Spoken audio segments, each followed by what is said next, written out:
What if the biggest mistake you have ever made is thinking you only have one life to live? And what if the reason some people seem to rise higher in life than others, even with the same body and the same number of hours in a day, is because they are secretly feeding 3 different lives while most of us only feed one? Hey my friend, welcome back to the channel. Thank you for clicking on a long video again when the whole world is trying to tempt you with 10-second clips. Today we are going to walk through something that can completely change how you see your past, your present, and your future. You might have heard the idea that you do not just have a life. You actually have 3: the life of your body, the life of your daily existence in society, and the life of your wisdom. You can think of them as body life, story life, and wisdom life. In traditional language, people sometimes call them body life, worldly life, and dharma life. One decides how long you can stay here. One decides how wide your influence spreads while you're here. And one decides how deep you can really go. How high your inner being can rise no matter where you are born or what you own. In this episode, we are going to slowly unpack these 3 lives. We will talk about why caring only about the body makes you feel empty, why chasing only career and status makes you restless, and why neglecting your wisdom life is the fastest way to feel lost even when you have everything. We will also tell story, because stories let us see ourselves without feeling directly attacked. Somewhere in these stories you might see your own reflection. So, take a breath, maybe grab a drink of water, and let us start from the first and most obvious life, the life of your body. From the moment you were born, your body life started counting down. You did not see the timer, but it was there. Every breath you take is one more step on a path that has an end. Your heart has beaten millions of times for you without asking for thanks. When you were a child, your body life was like a huge reservoir. You could stay up late, run all day, eat junk, and somehow bounce back. But physical life is not endless. Many people do not realize this until their first real illness, their first major accident, their first sudden loss of energy that does not go away after one night of sleep. Think about how we treat the body in modern life. We sit too long, stare at glowing screens too late, swallow our meals in a rush, and promise ourselves, I will start taking care of my health next month, next year, when this project is over, when my kids are older. Body life becomes a tool we burn to light up the other 2 lives, especially the worldly one. We say things like, I do not have time to rest, I have to make money, or I cannot exercise now, I have too many responsibilities. We treat sleep as a luxury instead of a foundation. But no matter how talented you are, no matter how ambitious, your body is the vehicle that carries your soul through this chapter of existence. If the vehicle breaks down, the chapter ends. You can have grand plans, but if your heart stops, this round is over. So body life is like the length of the road. It is how long your car can keep driving. It includes your basic health, your energy, your immune system, your ability to move, to breathe, to feel. When people say, health is everything, they are not completely wrong. Without basic physical life, you cannot express any of the higher parts of yourself. But here is where things get interesting. You have probably met people who have strong bodies but very confused life. They eat well, exercise, look attractive, even have great stamina. Their body life is full. But if you look at their story life and their wisdom life, it feels like an empty house, lots of rooms, no real warmth. That brings us to the second life, your story life. Story life is what most people mean when they say my life. It is your career, your relationships, your social status, your money, your reputation, your daily schedule, your plans and projects. It is the life that fits on a resume, a bio, a social media profile. Story life answers questions like, what do you do for a living? Where do you live? Are you married? Single? Divorced? Do you have children? How much do you earn? What kind of car do you drive? This life can look beautiful from the outside and still feel hollow from the inside. Or it can look simple, even modest, from the outside and be rich with meaning inside. That difference depends a lot on your third life, the one most people ignore, your wisdom life. But before we go there, let us stay a little longer with story life. Story life is like the width of your road. Some people live a very narrow story. They go to work, come home, watch something, scroll something, sleep. Their interactions are limited, their dreams small, their curiosity caged. Their road is like a thin alley. Others live a very wide story. They travel, build projects, help others, create art, raise children, mentor younger people, contribute to their community. Their road is like a broad avenue with many lanes. It does not mean they are rich in money, but they are rich in connection and contribution. Now here is a painful truth. Many people sacrifice their body life trying to widen their story life. They drink too much coffee, stay up late, work endlessly, push their nervous system to the edge, all to add more titles, more possession, more achievements to their outer story. They tell themselves, when I reach this level, then I will relax. When I have this much saved, then I will take care of my health. But the finish line keeps moving. The story never feels complete. There is always another promotion, another house, another comparison. Even more importantly, without wisdom life, story life cannot really answer the question why. You can be successful and still wake up at 3 in the morning with a tight chest, wondering, what is the point? I have the things I chased, but why do I still feel like something is missing? This something is almost always connected to the third life, your wisdom life. Wisdom life is the most quiet and the most powerful of three. You could call it your spiritual life, your consciousness life, your dharma life, your awakened life. It has nothing to do with how many scriptures you can quote or how long you have been part of a religion. It has everything to do with how deeply you see reality, how awake your heart is, how much compassion and clarity you bring into each day. Wisdom life answers questions like, do you understand your own mind? Do you see your patterns and take responsibility for them? Do you know how to work with anger, fear, and desire instead of being dragged by them? Do you feel connected to something bigger than your personal drama? Do you act with conscience even when no one is watching? You can have a short body life, a simple story life, and an incredibly tall wisdom life. Think of the teachers, saints, and awakened people throughout history who died young but left a light that still guides people centuries later. Their body road was not long. Their outer story was not always glamorous. But their wisdom life was like a mountain that rose beyond one lifetime. On the other hand, you can have a long body life, a wide and flashy story life, and almost no wisdom life. Think of people who live to 90, surrounded by wealth, yet leave behind only fear, greed, and pain. They had length and width, but no height. If you imagine your existence as a three-dimensional shape, body life is the length, story life is the width, and wisdom life is the height. Without height, you are living like a very long, very wide, but flat board. You can cover a lot of ground, but you never really rise. Now that we have mapped the territory a bit, let us enter through a story, because stories show us what theory looks like when it bleeds. Once there was a man named Eric. On paper, Eric had a good life.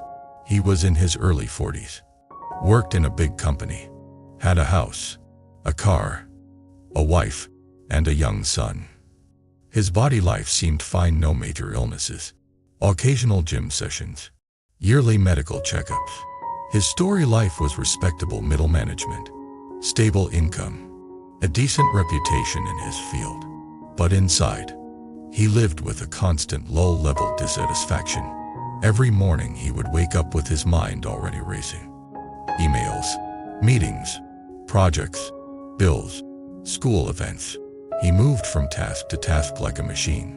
When he finally lay down at night, he felt strangely empty, as if his days were full of things but lacking in meaning. He tried to fix this feeling by adding more to his story life. He signed up for professional courses, took on extra projects, and dreamed of starting his own business. He told himself, "If I can just reach a higher position, I will finally feel safe and proud." At the same time, his body life was paying the price. His sleep shrank. His meals became rushed.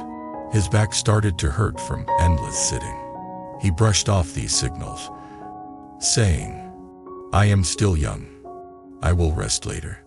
As for wisdom life, he barely thought about it. He occasionally clicked on inspirational quotes, sometimes watched a short talk about mindfulness, but there was no real practice, no time set aside to actually look into his own mind. The deepest part of his being was like a room whose door had not been opened in years. One evening, after a particularly stressful week, Eric was driving home. The sky was already dark. The road was wet from light rain. He was replaying an argument with his manager in his head, feeling misunderstood and unappreciated. His chest was tight with anger and worry. Suddenly, the car in front of him braked hard. He slammed his foot down. Tires screeched, and for a second everything froze. No impact. They stopped just in time. For a moment, all the stories in his mind went silent. There was only the pounding of his heart and the awareness of how thin the line was between "I am on my way home" and "I am dead." Later that night, he could not sleep. Every time he closed his eyes, he saw the glow of brake lights, felt the jolt in his body, heard that long, helpless screech. Something soft and painful arose inside him. A thought he had been pushing away for years finally came to the surface. If I had died tonight, he asked himself, what would my life have really been about? He thought of his emails and targets. He thought of the meetings and the deadlines. He thought of all the weekends when his son had asked to play and he had said, "Not now. I am busy." He thought of how often he lost his temper at home because he was tired from work. Then he thought of his wisdom life and realized he did not really have one. He knew how to operate spreadsheets and manage teams, but he did not know how to manage his own anger. He knew how to plan product launches, but he did not know how to sit quietly with himself for 10 minutes without reaching for his phone. He knew how to optimize his work calendar, but he did not know how to meet his own fear without drowning in it. If his body life had ended on that wet road, his story life would have been described as a hardworking manager and family man. But his wisdom life would have been like a seed that never had the chance to sprout. That realization hurt, really hurt, but it was also the beginning of a new chapter. In the months that followed, Eric began to make changes. Not dramatic, movie-style changes where he quit his job and moved to the mountains. Small, steady, almost invisible changes that gradually fed all three lives instead of only one. First, he respected his body life. He set a real bedtime and guarded it. He reduced late-night scrolling. He went for walks in the evening instead of collapsing straight into the couch with junk food and a screen. He started listening to his body instead of treating it as an enemy or a tool. Second, he cleaned up his story life. He looked honestly at how he spent his time and energy. He realized that not every project was worth sacrificing his health and family for. He began to say no to certain extra tasks that were about ego more than necessity. He started carving out real time with his wife and son, putting his phone away, being fully there even for simple things like cooking or playing on the floor. Some colleagues thought he was becoming less ambitious. Inside, his story life was actually becoming more meaningful. Third, and most importantly, he watered his wisdom life. He began with just 10 minutes of sitting quietly each morning. No complicated techniques, just watching his breath, noticing his thoughts, and gently returning to the present whenever his mind ran off. At first it was torture. His mind screamed, "This is boring. This is a waste of time. You have a million things to do." But he stayed. 10 minutes, then sometimes 15. He also started reading a few pages of teachings each day about impermanence, gratitude, cause and effect. Instead of just collecting quotes, he would ask himself, how does this apply to my real life? How did I act at work today? Where did I speak from anger? Where did I choose kindness? Slowly, his wisdom life, which had been like a dry seed, began to crack open. He noticed that he could see his anger coming earlier, like a wave on the horizon, instead of only after it had crashed. He noticed that on days when he practiced, his interactions felt less automatic, more deliberate. He noticed that some of the things that used to trigger him deeply now felt less solid, less personal. His body life improved. His blood pressure lowered. His sleep became deeper. His story life also changed. He was still a manager in a big company, but now his colleagues started to describe him differently. They said he was calmer under pressure, easier to talk to, more supportive. Some younger employees came to him not only for technical help, but for emotional guidance. He had not changed jobs, but the way he inhabited his job had changed. His story life was now infused with wisdom life. This is what happens when you begin to live all three lives at once. Now let us shift the camera and meet someone whose wisdom life was strong even though her body and story life were not what the world calls successful. Her name was May. She was a small, thin woman in her late 60s, living in a crowded part of the city. She had never been rich. She had never had a big career. Her body life had been marked by illness from a young age. When she was a child, she caught a severe infection that damaged her lungs. She could not run like other children. She was often tired, often in pain. Her family was poor, so expensive treatments were out of reach. Her story life looked small. She worked simple jobs when she could: sewing, cleaning, helping in a tiny shop. She married late, never had children, and lost her husband early to illness. From the outside, some people might have looked at her and thought, what a hard life, so little luck. Yet everyone who truly knew her felt something else: a quiet radiance. In her 30s, after a particularly bad health crisis, May had stumbled into a small temple one day. Half from desperation, half from curiosity, she sat there, coughing softly, watching people bow and chant. An old monk noticed her and simply sat beside her. They did not talk much that day, but she felt something in the silence, a kind of spaciousness she had never felt at home. She began to visit regularly. At first, she came to pray for better health.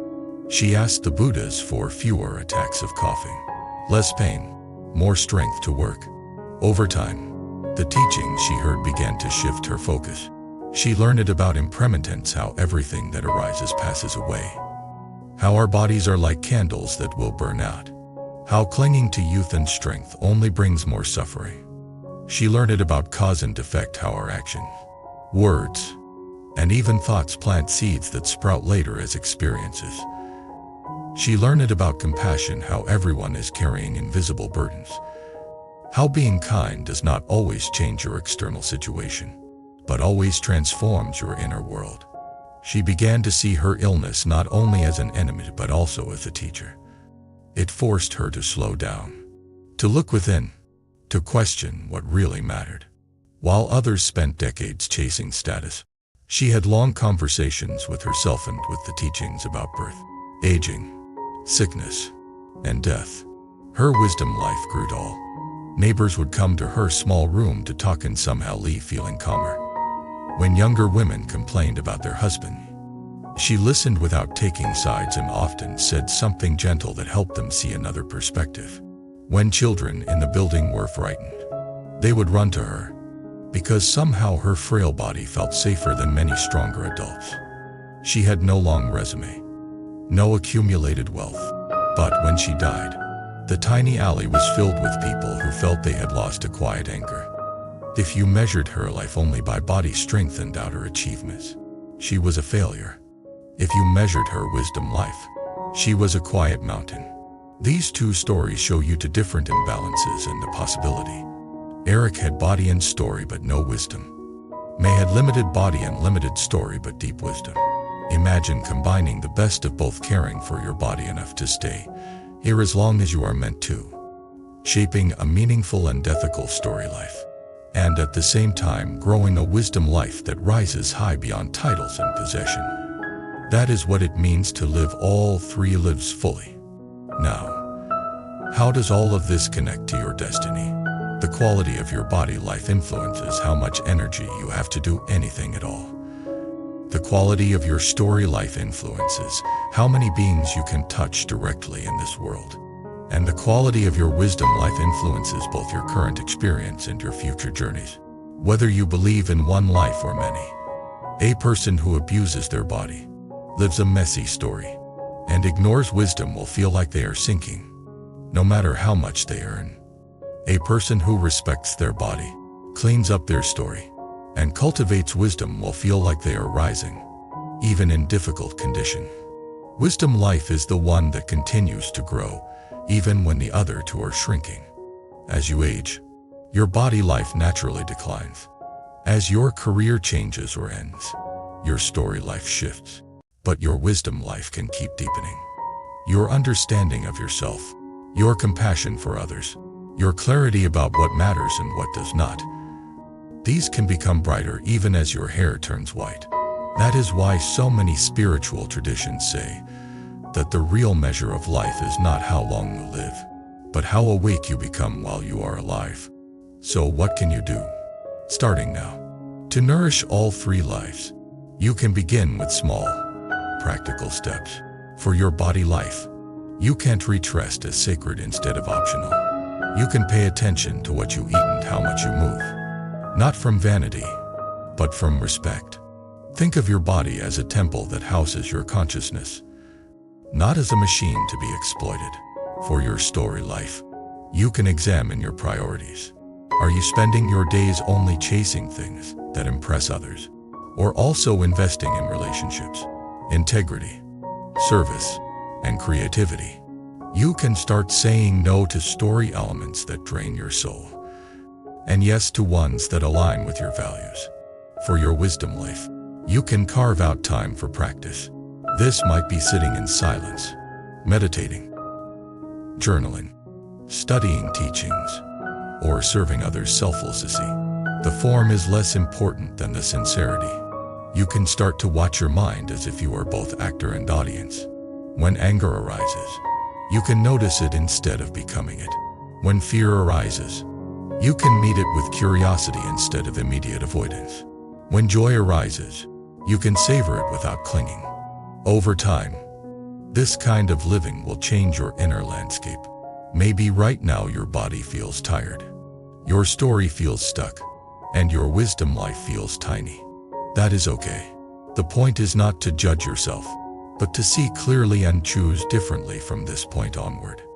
There is a saying that the best time to plant a tree was 20 years ago, but the second best time is now. The same goes for your three lives.